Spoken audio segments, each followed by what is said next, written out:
Well, good day everyone. How about an update with what's wrong with my truck and is it working? Well, here we are at Sejuna, so clearly something's working.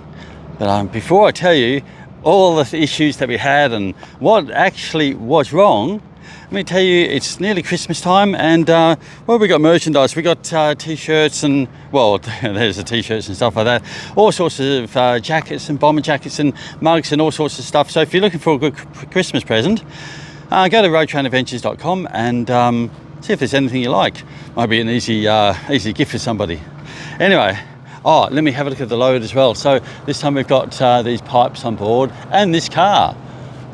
That car there, well, that would be cool just to take to the shops or, yes, imagine sliding around the corners and that.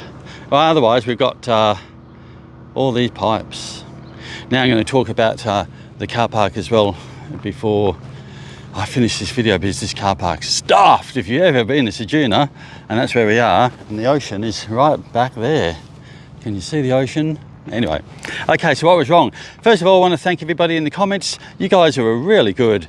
I had lots of people suggesting all sorts of things. Now, some of the things that they were suggesting were ECM, and that was something I thought. Then we got the wiring harness. Some people thought it was the jakes coming on.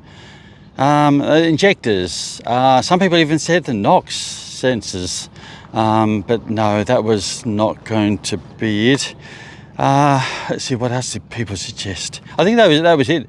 A lot of great suggestions, but unfortunately, or should I say fortunately, because it was not an expensive fix.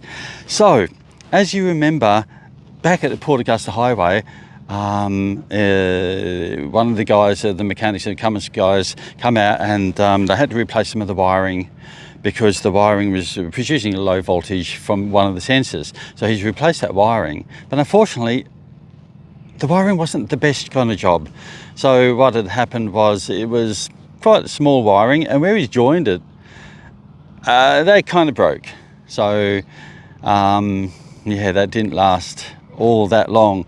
Now, one thing I didn't tell you about, but after I left Nullarbor from that last video, I was playing with all sorts of stuff, trying to see if I could just get this going longer without failing. And one of the switches I played with was the Horton fan. So you can turn the Horton fan on and off just with a switch. And I found that if I turn the Horton fan on, it would not play up. It would literally go and just without failing. So I thought, well, I'll leave the Horton fan on.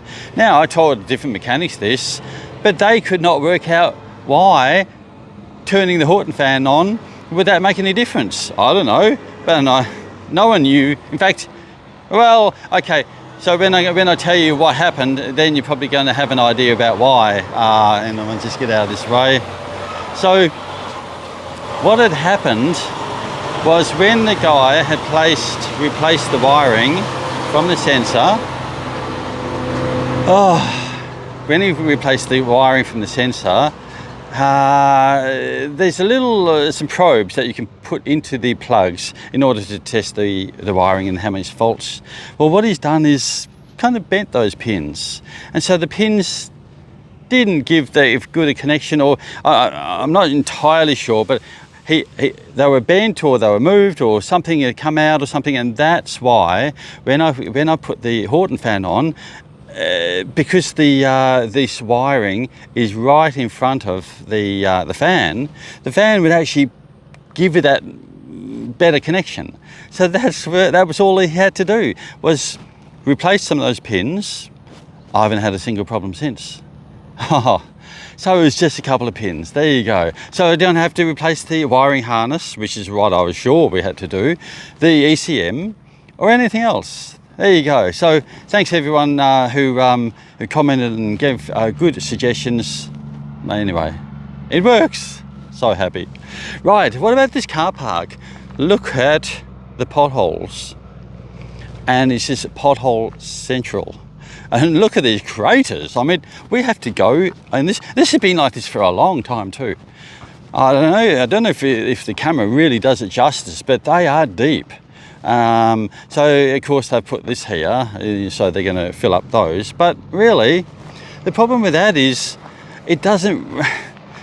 Well, they're just going to put a bit of surface on the top of it. But as you can see, let's just follow this road train around. When you're turning, it's going to rip up the gravel more and more and more because you're turning reasonably sharply, and that is the issue. Let's see when he turns. The issue is when you're turning sharply, all the tires are going to, well, twist up the ground anyway and just cause the potholes again. So that's no good. Anyway, it is lunchtime for me, so I'm going to go and get some lunch, some Hungry Jacks, and then it's off to Port Augusta where it's Walk in the Box. And yes, anyway, thanks for everybody for suggesting stuff like that, and we will see you soon.